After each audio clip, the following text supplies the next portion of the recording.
Assalamualaikum warahmatullahi wabarakatuh. Perkenalkan, nama saya Fakita Najma Walmai dari kelas 11 MIPA SMA Negeri 4 Tual.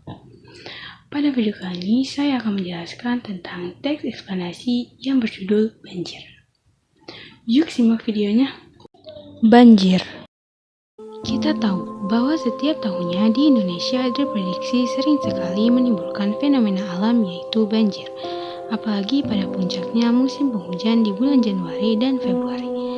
Banjir memang menjadi langganan di Indonesia, terutama di DKI Jakarta. Tentu saja bencana banjir ini sangat merugikan masyarakat. Banjir sendiri dapat diartikan sebagai kurangnya atau tidak cukupnya kapasitas penampungan air untuk menampung debit air yang jumlahnya sangat banyak, sehingga menyebabkan air akan meluap dan menyebar ke pemukiman warga.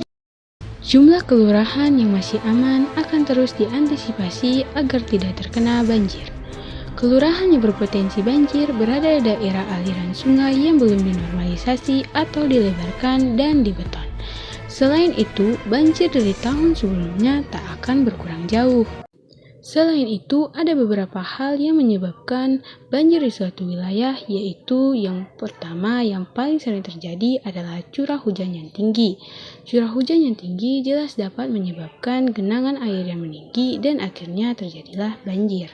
Yang kedua adalah pembuangan sampah sembarangan. Yang ketiga, erosi dan sedimentasi tanah. Yang keempat, keadaan tanah dan tanaman. Umumnya, tanah atau daratan akan menyerap air hujan. Namun, apabila daratan tersebut tertutup oleh semen, paving, hingga aspal, tentu tidak bisa menyerap air.